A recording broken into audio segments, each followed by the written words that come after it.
Greetings, President D'Amelio, Board of Trustees, faculty, esteemed guests, and my fellow graduates. How does a Gwynedd Mercy University education prepare a person for a successful career and a meaningful life in a global society?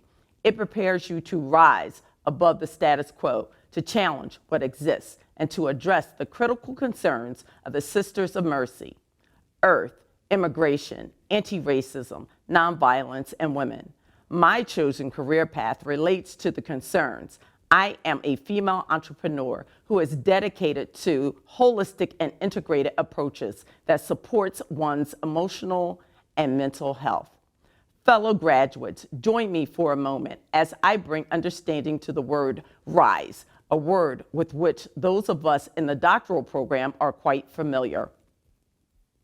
According to the Oxford Learner's Dictionary, one definition of rise is an upward movement, an instance of becoming higher. However, RISE is also an acronym that we use to respond to classmates' assignment submissions. I hear some of them groaning now. The word caused laments and hair pulling as we attempted to respond to classmates' posts on Blackboard before 11:59 p.m. on Sunday nights. The RISE model, created by Emily Ray, challenged us to examine ideologies and investigate scholarship outside of our comfort zone. RISE stands for R, reflect, recall, and ponder. I, inquire, seek information, and/or provide ideals through questioning. S, suggest, introduce ideals for improvement of current iteration. E, elevate, raise to a higher degree or purpose in future discussions.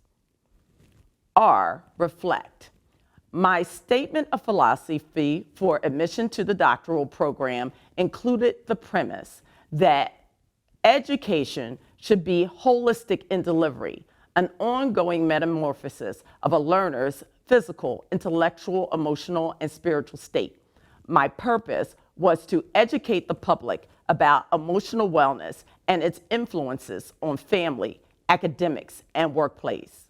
1 month into the program, after reflecting on my future, I took a leap of faith, left my full-time job, and pursued my life's purpose.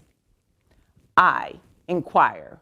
I sought answers, reading, writing, and researching for hours. It meant taking the laptop to the beach, missing social engagements, and ghosting social media. It even meant on the flight to Malaysia, having the flight attendant threaten to take my laptop, encouraging rest as I relentlessly battered my keyboard to get assignments done and further my global quest for knowledge. S, suggest.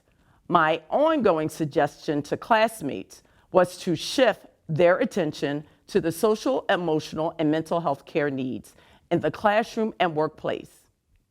As a grief recovery method specialist, I was confident in my practice and validated by Mercy education, an education that confirmed for me that a society cannot and should no longer silence grievers. Never wavering from my concerns about mental health, my classmates will concur that 85% of my assignments were integrated with a social emotional component.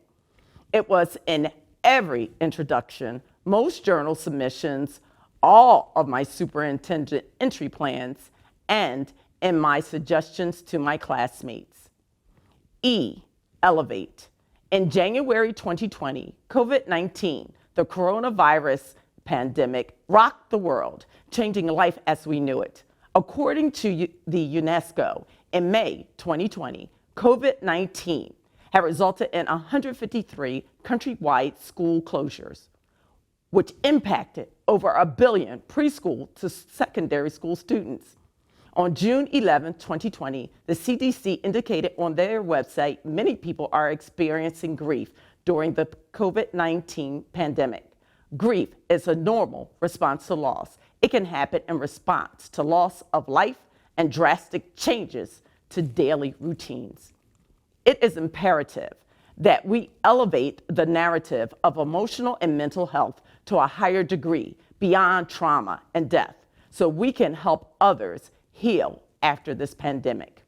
We must rise and with hearts steadfast towards equity, positively influencing humanity with the critical concerns of the Sisters of Mercy in mind. Poet laureate Maya Angelou said, "You may not be able to control all the events that happen to you, but you can decide not to be reduced by them."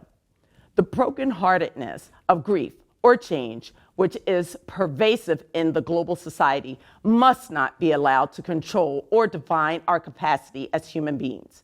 Grief in all forms and as a result of all situations must be addressed at all costs. It is imperative that we rise and acknowledge that everyone is a griever. We must rise to eradicate the stigma associated with emotional and mental health challenges people experience. My Mercy education has propelled my entrepreneurial career to focus on not only national, but also international partnerships as I rise in pursuit of equitable and sustainable strategies to address the complex dilemma of grief. I am committed not to ignore the elephant of grief and mental health in classrooms, homes, workplaces, and communities. Are you? My fellow graduates, this is a call to action. Rise in all of your encounters to better the world we live in for those and all those around us. Gwinnett Mercy University, family, friends, and faculty, rise.